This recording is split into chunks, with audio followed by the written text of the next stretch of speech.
കുട്ടികൾക്കൊപ്പം ഇരുന്നപ്പോൾ നമ്മുടെ വീട്ടിൽ തന്നെയുള്ള 4 കുട്ടികൾ, ഒരാൾ 10ാം ക്ലാസ് അല്ലേ, ഒരാൾ 5ാം ക്ലാസ്, ഒരാൾ LKG.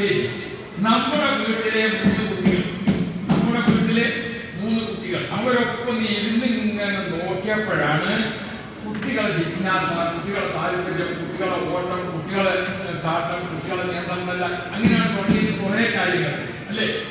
അപ്പൊ നമുക്ക് നല്ലപോലെ ഒന്നുകൂടി ബോധ്യപ്പെടുകയാണ്.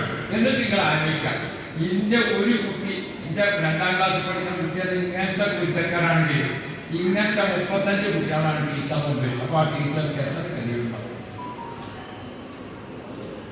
ഇന്റെ 7ാം ക്ലാസ്സിലെ കുട്ടി ആൺകുട്ടികൾ, ഇന്റെ 7ാം ക്ലാസ്സിലെ കുട്ടി ആൺകുട്ടികൾ, മോന് ഒരു മാങ്ങ കൊണ്ടുവരുമ്പോ കാണാം, പിന്നെ കാണാം. ഇങ്ങനത്തെ 35 എണ്ണത്തിനാണ് എന്താക്കുന്നത് 2 ടീച്ചർമാരും കോൽക്കത്തയിലേക്ക്. ഇവിടെയാണ് നമ്മളും ടീച്ചറും മാതാപിതാക്കളും ടീച്ചറും ഒക്കെ ചേർന്ന് കുട്ടിയെ പറ്റിയുള്ള ഒരു ഐക്യം, കുട്ടിയെ പറ്റിയുള്ള അവരുടെ ഒരു രീതി, അവരുടെ ഒരു ജിജ്ഞാസ, ഏതിലൊക്കെയാണ് കുട്ടികളെ വളർച്ച. കുട്ടികളെ തടി വളരുന്നത് നമുക്കൊക്കെ നോക്കാം, കാണാം. അതേസമയത്ത് കുട്ടികളെ ബുദ്ധി ഏതിൽ വളരുന്നു?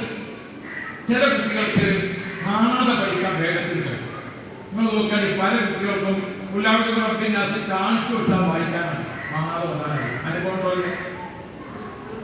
പല കുട്ടികൾക്കും എന്തോരം, പല കുട്ടികൾക്കും പാട്ട് കാണാതായി, ആ പാട്ട് ഏതാണ് ഈ പാട്ട് ഏതാണെന്ന് എഴുതി കാണിച്ചു കൊടുത്താൽ മതി. അപ്പൊ അവന്റെ മെമ്മറിയുടെ രീതി അങ്ങനെയാണ്, അവന്റെ മെമ്മറിയുടെ രീതി അങ്ങനെയാണ്. വേറെ ചില കുട്ടികളുണ്ട് മെമ്മറിയിൽ അങ്ങനെ പെട്ടെന്ന് മനപ്പാടാകും, ഒക്കെ വായിക്കാനാണ്.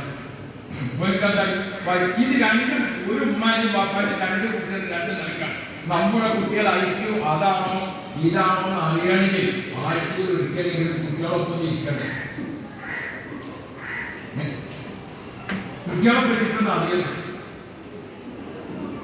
ഇപ്പൊ ഒരു രക്ഷിതാവ് ഞാൻ ചോദിച്ചു, അങ്ങനെയൊക്കെ നോക്കേണ്ട കാര്യമുണ്ടോ സാർ? അങ്ങനെയൊക്കെ നോക്കേണ്ട കാര്യമുണ്ടോ? ഇറച്ചി കച്ചവടം തുടങ്ങാൻ അങ്ങനെയൊന്നും നോക്കേണ്ട കാര്യം, മീൻ കച്ചവടം തുടങ്ങാൻ അങ്ങനെയൊന്നും നോക്കേണ്ട കാര്യം. ഇവിടെയൊക്കെ പഴയ സ്ഥലത്തുണ്ടാവും സർട്ടിഫിക്കറ്റ് വൃത്തിയാക്കാനുണ്ടോ? അതിനാണ് അങ്ങനെയൊന്നും നോക്കേണ്ട കാര്യം. കുട്ടികളെ കൊണ്ട് വല്ല പഠനം നടത്തിയിട്ട് ഉന്നത നിലവാരത്തിലേക്ക് എന്റെ മോനെ എത്തിക്കണമെന്ന് താല്പര്യമുണ്ടോ? അവിടെയാണ് ആവശ്യം വരുന്നത്.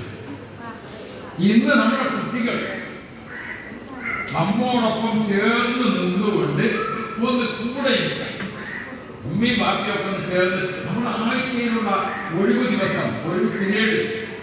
ഇപ്പൊ നമ്മളൊക്കെ എന്താ ചെയ്യുന്നത്? ഒഴിവ്